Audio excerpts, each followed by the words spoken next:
A single act has the power to speak louder than 100 speeches at certain points in history. That moment arrived unexpectedly in the calm northern part of Burkina Faso, just before sunrise. 3 individuals were killed and a crucial communications tower was destroyed when 2 missiles struck a rural outpost. It wasn't an error or a miscommunication. It was intentional, and it went well beyond national boundaries.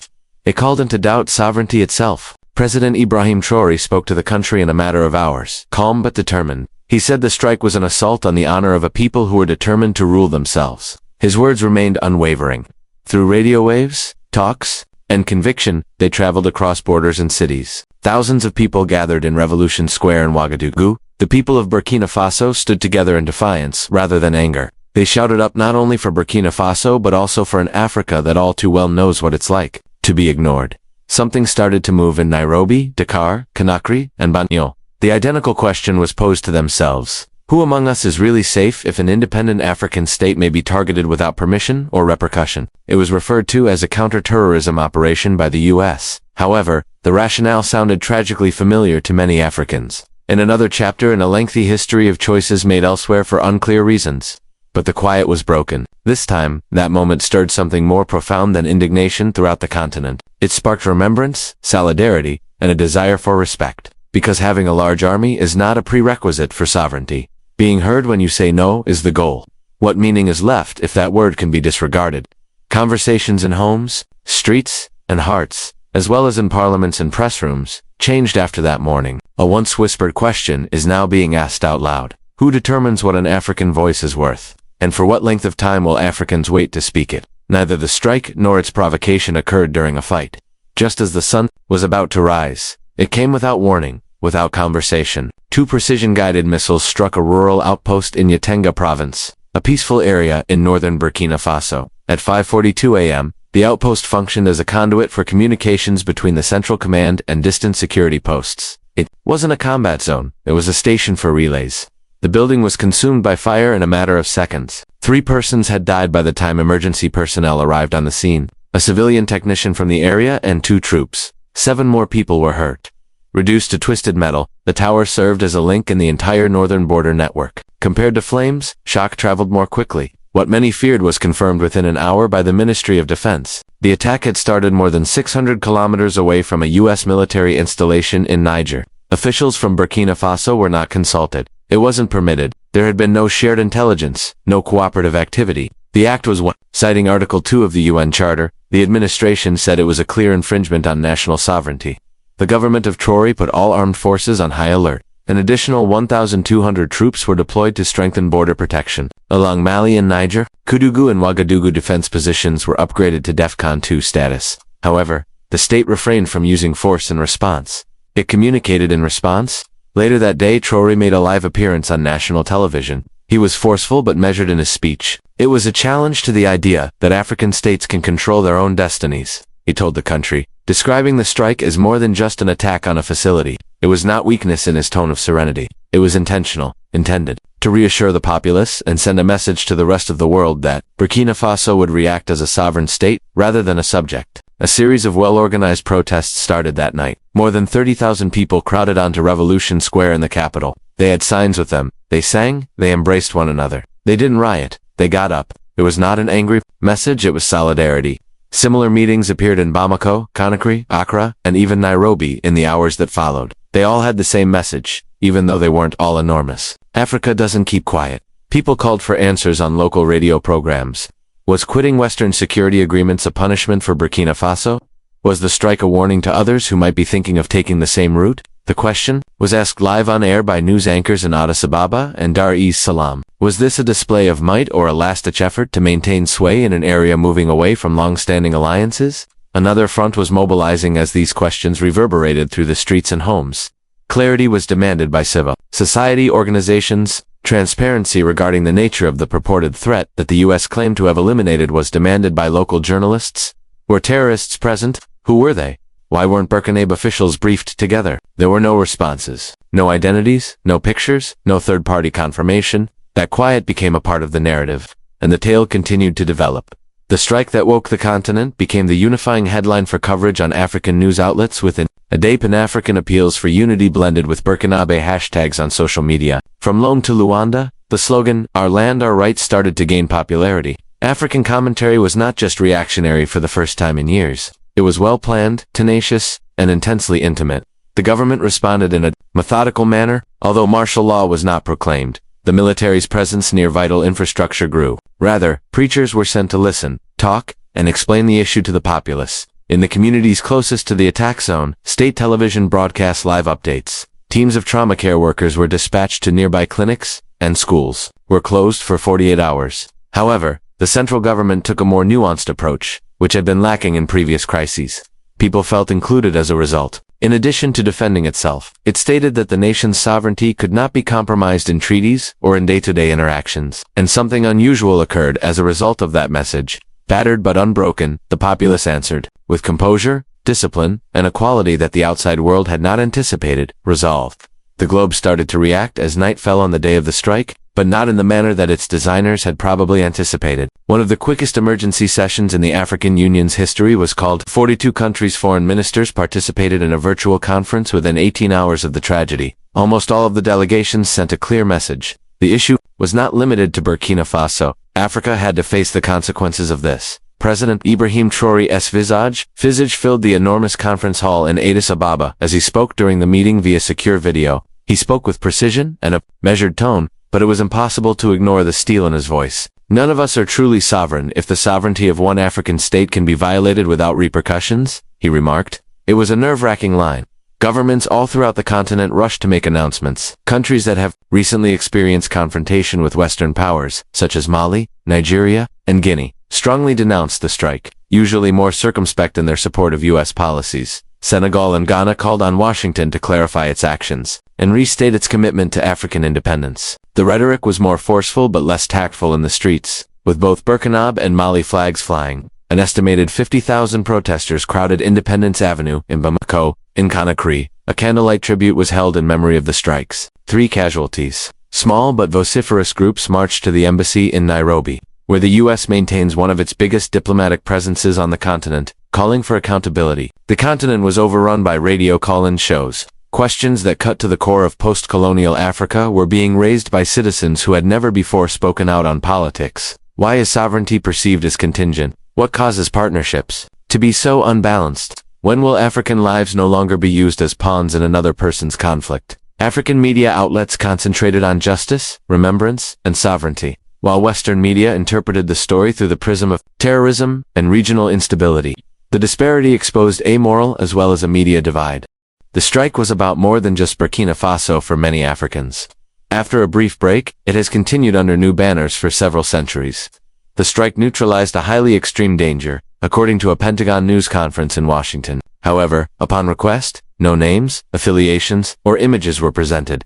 This lack of openness simply increased mistrust. The ambassador of Burkina Faso to the UN in New York called for an urgent meeting of the Security Council. The meeting went on for more than 3 hours. China and Russia categorically denounced the strike as a breach of the UN Charter. Many Africans interpreted France's demand for peace on all fronts as a hedging tactic to preserve its own dwindling power. Brazil and Malaysia voiced alarm about the precedent being set, while Germany and Italy expressed minor concern. However, the diaspora's response was arguably the most surprising, rather than that of governments. Within days, rallies were organized in New York, London, and Paris. Despite their small numbers, the multilingual, well-organized, and unavoidable African activists, students, and professionals crowded public places with posters that read, "Respect African sovereignty, and no more silent wars." Protester interviews uncovered a more complex story of treachery. Many of them had adhered to the ideals of the nations in which they now resided. However, those countries' lack of reaction to the strike led many to wonder if African voices were ever really heard.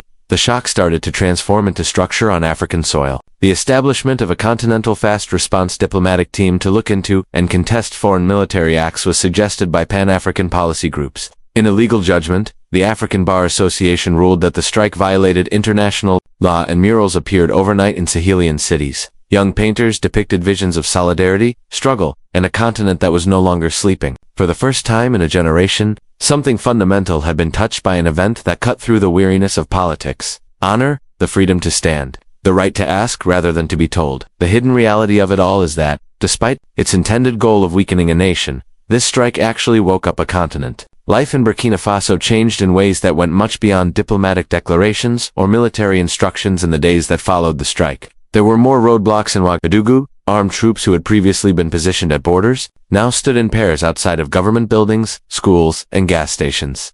The capital's mood changed.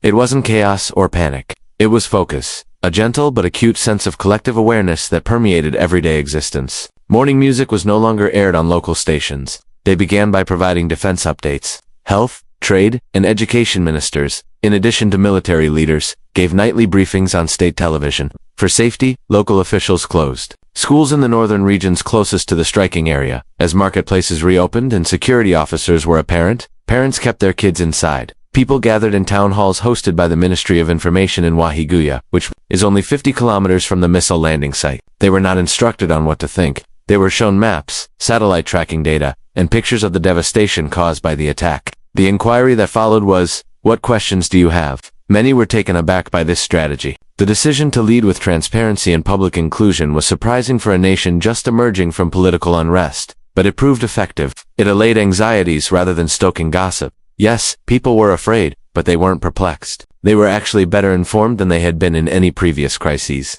And the opposition paid a political price for that transparency. Leaders of the opposition who first objected to the government's security measures soon found themselves marginalized not via censorship, but rather because they were no longer relevant. The public had united behind Traoré as a protector as well as a president. 5 days following the strike, the Ouagadougou Institute of Public Opinion conducted a nationwide study that revealed his approval rating had increased from 62% to 81%. It was significantly higher, about 90%, among youths under the age of 35. The Ministry of Trade announced emergency steps for economic stabilization that same week. Fuel prices were capped after they had jumped 12% in a single day as a result of panic buying. To avoid shortages, priority was given to importing grain from Ghana and Togo to nearby countries. The supply lines held despite the strain. The rate of inflation was kept under control. The political ramifications of this economic.com were equally significant. One of the typical sources of disturbance was cut off. People do not march in frustration when they have access to food, gasoline, and clarity. They are purposefully organized. So they did. On campuses in Koudougou and Bobo-Dioulasso, students organized panels, created discussion groups, and wrote resolutions. They sought to comprehend the strike as a symbol as well as an occurrence. Sermons at mosques and churches subtly moved from theology to sovereignty. Communities were exhorted by religious leaders to maintain their unity, discipline, and knowledge. The political vocabulary of independence blended with the moral language of faith. However, the government did more than just enjoy popular backing. A legal assessment of all current military cooperation agreements with foreign nations was started by Traoré's administration. A few were suspended right away. Others were changed to prohibit any foreign force from operating on Burkinabe soil until both parties gave their full approval. The National Assembly, which usually takes a while to act during emergencies, passed a law on sovereignty with almost overwhelming support. Formally, the law prohibited foreign surveillance operations without local consent. More significantly, it increased financing for domestic intelligence activities, emphasizing the development of young analysts and engineers, reducing reliance on Western intelligence, cooperation, and professionalizing an under-resourced industry, were long overdue outcomes of this. These actions communicated a message on a global scale. Internally, however, they conveyed a more potent message, that Burkina Faso was not just responding, but also shifting its place in civil society. This change inspired fresh ideas. Artists, musicians, and writers all had different reactions. A theatrical group in downtown Ouagadougou presented a play called Permission Denied, which told the story of the strike and its aftermath from the perspective of a market woman. A well-known griot performed a spoken-word piece on local radio, likening Traoré to a lion encircled by jackals. Additionally, in elementary schools, instructors used storytelling and drawn maps to gently explain the events to the students, not to frighten them, but to help them comprehend. There was no denying the political impact. Once regarded as a transitional character, Traoré now exuded the presence of a statesman by maintaining his composure under pressure rather than by shifting his tone. Instead of retribution, his government had discovered strength in unity, clarity, and prudence. And by doing this, it created the groundwork for something that few anticipated following a foreign strike. A resurgence of trust in the government at home. The Burkina Faso strike turned into an unanticipated flashpoint in Washington. The Pentagon maintained that it was a regional, intelligence-based, precise anti-terrorist operation. However, officials provided no identities, no photos, and no post-strike evaluations when questioned by reporters. More worry than clarity emerged from a briefing given to the Senate Armed Services Committee behind closed doors. A seasoned foreign policy advocate, Senator Mark Rutledge of Illinois, publicly cautioned that military operations conducted in sovereign countries without permission set a risky precedent that is ethically as well as strategically problematic. Diplomats in the State Department rushed to steer the conversation. The United States' continued commitment to African security and prosperity was underlined. However, behind the scenes, a number of authorities expressed their anger. There has been no prior briefing for Burkina Faso. The African Union hadn't either. And the lack of cooperation was already causing resentment among allies in Asia and Latin America, as well as in Africa. Reactions were cautious across Europe. Still in shock at its own defeats in the Sahel, France sent a well-crafted statement urging rest and communication. Concern regarding the decline of confidence in international security agreements was voiced by Germany. Italy shared such views. But China and Russia wasted no time. The strike was categorically denounced as neo-imperial aggression by both countries. Special reports lauding Traoré's composed leadership and cautioning African viewers against a resurgent Western military involvement were aired by Russian state media. Using the occasion, Chinese diplomats demanded greater collaboration between the South and the South. Even Malaysia and Brazil expressed unease, cautioning that such measures run the risk of compromising international standards. It was a contentious debate in the UN. The strike was described as a blatant breach of Article 2 of the UN Charter by the representative of Burkina Faso. Diplomats from the West seemed split. Most of the United Kingdom said nothing. Canada advised moderation. However, the tone of the African representatives was the same. They questioned the framework of international security in general, not just the United States in particular. Why were some countries obliged to defend every action while others were permitted to take unilateral action? The media environment was impacted by this tension. African and Latin American platforms placed a higher priority on sovereignty, while American publications concentrated on possible extremist dangers. Something more profound was exposed by the editorial split. Two opposing visions of the world system were now at odds. Burkina Faso was being watched by the world, not only as a nation in danger, but also as a mirror reflecting who gets to define justice in global affairs. Even though the missiles that hit Burkina Faso landed on a outpost, their tremors spread well beyond that. It challenged presumptions, raised concerns, and put the fundamentals of what is known as order to the test. The incident served as a dividing line for the Burkina people. There had been doubt earlier. After then, there was clarity regarding their own position in the globe as well as the decisions made by their government. They witnessed what occurs when a country decides to go it alone. Despite the possibility of quiet and a darkening of the clouds, dignity can be found in resolve, rather than size. People in Africa kept a close eye on it. While some questioned, others celebrated. None, however, were unaffected. Outside of Africa, in parliaments, think tanks, and boardrooms, the subject became more pressing. What does it imply when a young African country is punished for choosing control rather than chaos? What message does that convey to others who are secretly making plans of their own? Although the answers are yet unknown, one thing is certain: something has changed. Slowly but surely, the story that previously portrayed Africa as a passive participant is being changed. By citizens, not by diplomats. Not in news releases, but in late-night radio calls, village forums, and protest cries. People are posing more challenging queries. They are hearing many voices. Additionally, they are no longer waiting for approval to define justice. Ibrahim Traoré refrained from announcing victory. He made no vows of retaliation. He remained motionless, allowing the world to observe a leader who did not falter. That will be seen harmful by some. Some will say it's essential, however, nobody can claim it was empty. Something has persisted in the air, in the weeks following the hit. Yes, attention, but also a certain understanding that sovereignty is about who has the last say in times of peril, not about flags or speeches. Perhaps the last question is what the rest of us will permit to be done in our name rather than what Burkina Faso will do next.